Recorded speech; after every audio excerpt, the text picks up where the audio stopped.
Good morning, students. Today I will discuss about the primary and secondary structure of proteins. What actually the primary structure is? It is the sequence of various amino acids present in a chain that are linked to each other. जो primary structure है उसमें हमें amino acid का sequence जो है वो पता लगाना होता है.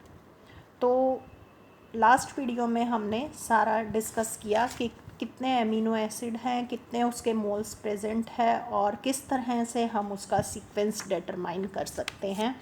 तो ये सारी हमने प्राइमरी स्ट्रक्चर के बारे में लास्ट वीडियो में डिस्कस किया. Now we move on to basic discussion about the primary structure.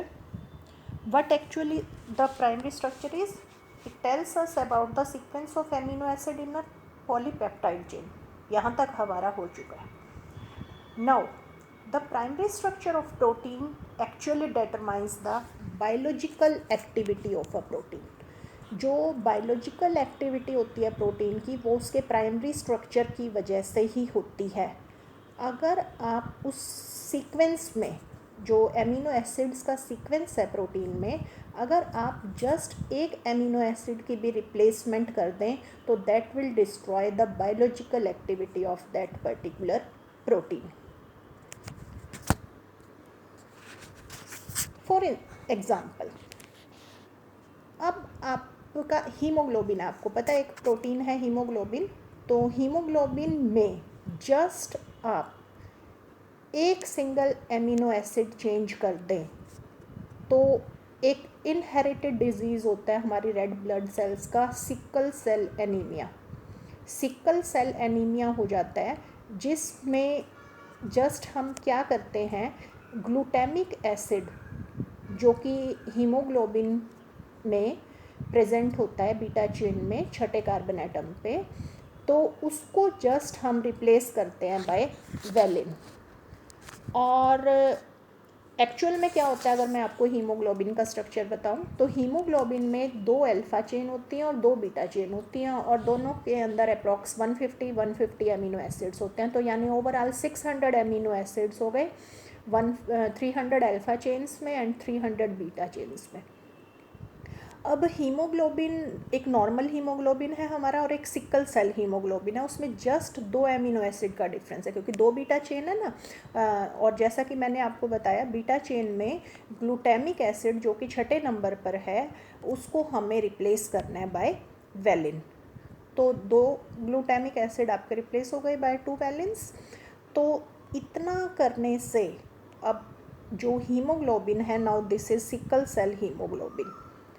तो सिकल सेल हीमोग्लोबिन में अब क्या होता है कि जो हीमोग्लोबिन की टेंडेंसी है वो चेंज हो जाती है. अब now it aggregate into long fibres. वैसे ग्लोबुलर प्रोटीन है ना वो, लेकिन अगर हमने उसको रिप्लेस कर दिया ग्लूटामिक एसिड को वेलिन से तो हीमोग्लोबिन जो है अब लॉन्ग फाइबर्स की फॉर्म में प्रेजेंट होता है.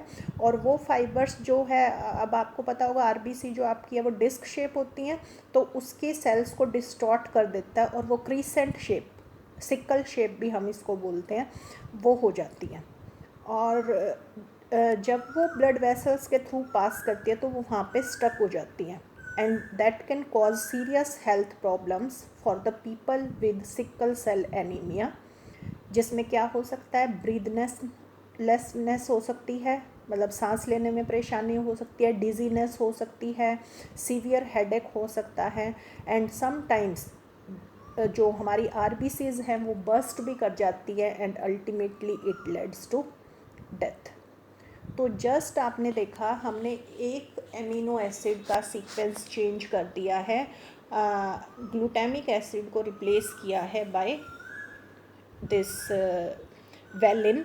तो उससे क्या हुआ है देखिए, मैंने दिखाया है. जैसे सपोज करो ये चेन्स आपकी कॉन्टिन्यू है, ये बीटा चेन है, threonine, proline, glutamic acid, lysine. ये स्ट्रक्चर है नॉर्मल हीमोग्लोबिन का. ये ऊपर वाला नॉर्मल हीमोग्लोबिन है. उसमें हमने क्या किया, एमिनो एसिड सब्सटीट्यूशन कर दी. Amino acid substitution means glutamic acid को रिप्लेस कर रहे हैं हम बाय वेलिन। तो ग्लूटामिक एसिड को जब हमने वेलिन से चेंज किया तो हमारा क्या होगा, जो ये नॉर्मल हीमोग्लोबिन है that will change into sickle cell haemoglobin. तो entire biological activity of protein that is haemoglobin in this case get destroyed. तो प्राइमरी स्ट्रक्चर में जो मेन है that helps in determining the biological activity of a protein. Now we move on to secondary structure. Secondary structure अब क्या होता है, जब polypeptide chains जो प्रेजेंट हैं प्रोटीन्स में, तो उनमें क्या होता है, as a result of hydrogen bonding उनके अंदर प्रेजेंट होती है, तो वो आपस में फोल्ड कर लेते हैं अपने आप को डिफरेंट फॉर्म्स में। तो क्या है, it refers to the folded structure that form within a polypeptide due to interactions between atoms of the backbone। और जो बैकबोन होती है उसमें पॉलीपेप्टाइड चेन्स हम कंसिडर करते हैं apart from the R group. R group को हम उसमें इंक्लूड नहीं करते, बैकबोन में हमारी आर ग्रुप प्रेजेंट नहीं होती। तो जब ये फोल्डिंग होती है तो दो टाइप के आपके स्ट्रक्चर बन जाते हैं, alpha helix and beta pleated structure. And both these structures जो है they are held together by hydrogen bond. में जो चेन्स बनती हैं उसमें कार्बोनिल ऑक्सीजन के बीच में और एमिनो के हाइड्रोजन के बीच में हाइड्रोजन बॉन्डिंग प्रेजेंट होती है। तो first of all what is alpha helix structure. Alpha helix structure आपका पॉलिंग साइंटिस्ट ने दिया था। अब क्या होता है, कई बार आपका जो आर ग्रुप होता है वो काफ़ी बड़ा होता है साइज़ में, तो उस टाइम जब आर ग्रुप बहुत बड़ा होता है तो क्या होता है, जो हाइड्रोजन बॉन्डिंग बनती है that is formed between C double bond O of one amino acid and N H bond of fourth amino acid residue. यानी कि पहला, अगर जैसे for example the carbonyl of amino acid 1 that would form hydrogen bond to NH of amino acid 5। बीच में आपके चार जो हैं उनके बीच में नहीं बन पाती। तो जब इस टाइप से होता है तो इस पैटर्न से पॉलीपेप्टाइड चेन जो है वो क्वाइल हो जाती है into a helical structure. Curled ribbon भी आप उसको बोल सकते हो। With each turn of the helix, जब एक टर्न है और दूसरा टर्न है तो उसके बीच में लगभग 3.6 एमिनो एसिड्स प्रेजेंट होते हैं और 13 मेंबर्ड रिंग जो है that is formed by hydrogen bonding. पहले और जो पांचवें उधर हमारी बनी है एमिनो एसिड के बीच में 13 एटम्स प्रेजेंट होते हैं, जिस वजह से ही हम इस अल्फा हेलिक्स स्ट्रक्चर को, देखो मैंने लिखा है 3.6 13 हेलिक्स स्ट्रक्चर। तो 3.6 का मतलब है each turn of the helix that has 3.6 amino acid approximately and 13 membered ring is formed by hydrogen bonding. तो this is alpha helix structure. ये देखिए, ये अल्फा हेलिक्स स्ट्रक्चर है, हेलिकल फॉर्म में है, कर्ल्ड रिबन की फॉर्म में है। तो alpha helix is in general spiral structure, tightly packed है, कॉइल्ड पॉलीपेप्टाइड बैकबोन कोर है। आर जो है आपके देखो ये सारे आपकी मेन चेन है, मेन चेन में आपके आर नहीं है, आर आपके साइड में है। मेन चेन में आपके कार्बन, नाइट्रोजन, हाइड्रोजन, ऑक्सीजन ये चीज़ें प्रेजेंट होंगी। फर्स्ट पॉइंट, ठीक है। सेकंड देखो, अब हर टर्न के बीच में, ये पहला टर्न, ये दूसरा टर्न, लगभग 3.6 रेजिड्यू पर टर्न है, इसी वजह से इसको 3.6 भी बोलते हैं। और ये एटम जो ओवरऑल होंगे ये आपके 13 होंगे। और ये एक और कि जो पिच है, या पिच का मतलब है, ये पिच मैंने लिखी 5.4 एंगस्ट्रॉम। पिच का मतलब है distance between two successive turn, दो सक्सेसिव टर्न के बीच में जो डिस्टेंस होता है वो 5.4 एंगस्ट्रॉम होता है। तो these are some points about your alpha helix structure आपका कहाँ पर कौन से अमीनो एसिड्स में प्रेजेंट है? आपके जो फाइब्रस प्रोटीन्स हैं जैसे केराटिन है, और आपके मायोग्लोबिन्स हैं, मसल्स में मायोसिन प्रेजेंट होता है, मायोग्लोबिन यू कैन से। तो केराटिन, मायोसिन, ट्रोपोनिन सी, ये आपके कुछ प्रोटीन्स हैं that will acquire alpha helix structure. Then next is beta pleated structure. Beta pleated में क्या होता है? 2 or more segments of a polypeptide chain, they line up next to each other forming a sheet like structure held together by hydrogen bond. एक polypeptide chain है, दूसरी polypeptide chain है, sheet form में present होंगे और आपस में उनके बीच में हाइड्रोजन बॉन्ड प्रेजेंट होगा। वही किसके बीच में प्रेजेंट होगा? कार्बोनिल और amino group of the backbone में। और आर ग्रुप जो है दे extend above and below the plane of the sheet। R group above और below the plane प्रेजेंट होंगे। तो ये जो स्ट्रैंड्स होते हैं बीटा प्लीटेड शीट के, ये पैरेलल भी हो सकते हैं और आपके एंटी पैरेलल भी हो सकते हैं। पैरेलल का मतलब आपका क्या होता है कि देयर एन टर्मिनल और you can say C terminal वो मैच करेंगे। You can say all the peptide chain run in the same direction, यानी कि एन टर्मिनल जो हैं, आपको पता है सब एमिनो एसिड्स का, प्रोटीन्स जो पॉलीपेप्टाइड चेन, एक एन टर्मिनस एंड होता है और एक सी टर्मिनस एंड। तो जो एन टर्मिनस एंड है they are aligned head to head, यानी कि सेम साइड पे। नेक्स्ट देखिए, ये मैंने दिखा रखा, 2 टाइप के हैं एन एन। अगर एन टर्मिनस साइड जो है आपकी पॉलीपेप्टाइड चेन की, अगर ये सेम साइड पर है और सी सेम साइड पे हैं तो दिस इज़ पैरेलल। और एंटी पैरेलल में क्या होता है? देखो, एक साइड पे एन टर्मिनस एंड है और दूसरी पे आपका क्या है? सी टर्मिनस, यानी they are aligned head to tail. तो हेड टू हेड मूवमेंट को पैरेलल बोलते हैं आप। और आपकी जो हेड टू टेल आपकी अगर अलाइनमेंट है, यानी कि एक पॉलीपेप्टाइड चेन का एन टर्मिनस है एक तरफ और दूसरी पॉलीपेप्टाइड चेन का सी टर्मिनस है उसी साइड पर, तो वो आपका होता है anti parallel beta pleated sheet structure. तो देखिए, दिस इज़ बीटा प्लीटेड। ये देखो प्लेट्स बन गई हैं, ये देखिए 1 शीट, सेकंड शीट, और आपस में देखिए जो येलो उससे मैंने दिखाया, दे आर हाइड्रोजन बॉन्ड। एक शीट और दूसरी शीट के बीच में आपके हाइड्रोजन बॉन्ड आपके प्रेजेंट है। एंड आर जो ग्रुप्स हैं आपके, they are above and below the plane. Backbone आपकी मेन किसकी बनी हुई है? कार्बन नाइट्रोजन, मतलब कार्बोनिल ग्रुप और एमिनो ग्रुप जो आपके हैं, they will form the main backbone. तो बीटा प्लीटेड स्ट्रक्चर आपका क्या हो गया? It is formed when 2 or more polypeptide chain line up side by side. तो साइड बाय साइड से आपका जो है वो स्ट्रैंड जो बन रहा है उसको हम बीटा स्ट्रैंड बोलते हैं। और they are stabilised by hydrogen bond between NH and C double bond of the adjacent chain, जो कि ये मैंने येलो डॉटेड लाइन से दिखाए हैं। तो they can be parallel, anti parallel. तो पैरेलल का आप एग्जांपल लर्न करेंगे।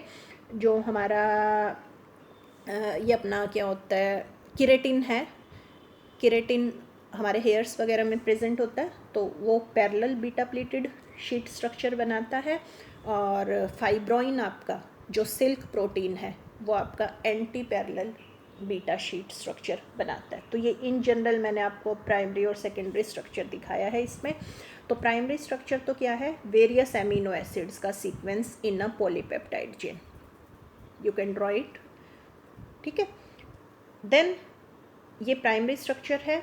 ये 2 तरह से आपके क्वाइलिंग हो सकती है, either they lie side by side. ये फर्स्ट स्ट्रक्चर में ये साइड बाय साइड लाई कर रहे हैं, तो this is beta pleated structure. And ये जो सेकंड स्ट्रक्चर है, देखो इसमें हेलिकल स्ट्रक्चर बना लिया, कर्ल्ड रिबन की तरह है, तो this is alpha helix structure. तो this diagram shows the primary and secondary protein structure. Then एक और टॉपिक आपने करना है, डीनेचुरेशन ऑफ प्रोटीन्स। अब क्या होता है कि हर प्रोटीन की एक पर्टिकुलर शेप होती है, लेकिन अगर आप उस प्रोटीन का एनवायरनमेंट चेंज कर दें, यानी कि आप उसको टेम्परेचर चेंज कर दें, उसकी पीएच चेंज कर दें, तो उस टाइम क्या होता है, जो प्रोटीन है अपना 3 डायमेंशनल स्ट्रक्चर लूज़ कर देता है। याद रखिए 3 dimensional structure, higher order structure loose करता है जब भी आपकी डीनेचुरेशन होती है। It doesn't lose its primary structure, sequence of amino acid change नहीं होता आपका हायर स्ट्रक्चर। अब हमने अपने सिलेबस में सेकेंडरी ही किया है, टर्शरी और क्वाटनरी स्ट्रक्चर भी होते हैं प्रोटीन के, it is not in your syllabus. तो सेकेंडरी टर्शरी क्वाटनरी स्ट्रक्चर आपके डिस्ट्रॉय हो सकते हैं अगर आप प्रोटीन को की पीएच चेंज करते हैं उसकी, या आप उसको टेम्परेचर चेंज करते हैं। तो at that time the protein is said to be denatured protein, and denatured protein जो है that are usually non functional. क्या एग्जाम्पल है? बेस्ट एग्जाम्पल आपने देखा होगा, जब आप एग को बॉईल करते हो तो क्या होता है, एग के अंदर एल्ब्यूमिन प्रेजेंट होता है, एग वाइट के अंदर एल्ब्यूमिन प्रेजेंट होता है, तो वो एल्ब्यूमिन आपका कोएगुलेट हो जाता है, कोएगुलेशन हो जाती है ना, वो सॉलिड फॉर्म में आपका चेंज होता है। तो this is denaturation of protein, जिसमें आपका जो ग्लोबुलर प्रोटीन था एल्ब्यूमिन, उसमें को जब आपने हीट किया तो that results into the formation of insoluble fibrous protein. ये आपका एक एग्जाम्पल था इरिवर्सिबल डीनेचुरेशन का। कई बार क्या होता है कि आप इस डीनेचुरेशन को रिवर्स भी कर सकते हैं। रिवर्स का मतलब समझ गए, उल्टा। अगर आप, क्योंकि आपका डीनेचुरेशन में प्राइमरी स्ट्रक्चर तो चेंज हो नहीं रहा, अगर आप प्रोटीन्स को वही सेम एनवायरनमेंट दे दें, डीनेचर्ड प्रोटीन को वही टेम्परेचर प्रोवाइड कर दें, वही पीएच आप प्रोवाइड कर दें जिस पर वो नेटिव फॉर्म में स्टेबल था, तो उस टाइम क्या होता है, प्रोटीन का जो हायर स्ट्रक्चर है यानी सेकेंडरी स्ट्रक्चर, टर्शरी स्ट्रक्चर, वो रिस्टोर हो जाता है। तो रिस्टोर हो जाता है तो this process is called renaturation, कि आपने जो डीनेचुरेशन था उसको रिवर्स कर दिया, तो दिस इज कॉल्ड रीनेचुरेशन। तो रीनेचुरेशन जो है जनरली हमारा जो है एंजाइम्स, जब हमारी केमिकल रिएक्शंस होती है हमारी बॉडी में, लॉट ऑफ बायोलॉजिकल रिएक्शंस आकर, तो एंजाइम्स के केस में पर्टिकुलरली हमारा रीनेचुरेशन होता है। तो this is all about your unit amino acids, peptides and proteins. 7 video lectures में आपकी ये यूनिट कवर हुई है, तो आप अब ये यूनिट अपनी कंप्लीट कीजिए, और कोई भी अगर प्रॉब्लम आपको आ रही है तो कमेंट बॉक्स में आप अपने कमेंट डाल सकते हैं। सिलेबस आपका कंप्लीट हो गया है। किसी भी यूनिट में, किसी भी पर्टिकुलर चैप्टर में अगर आपको प्रॉब्लम है तो you can write in comment box, I will try to resolve your problem. Thank you students, thank you.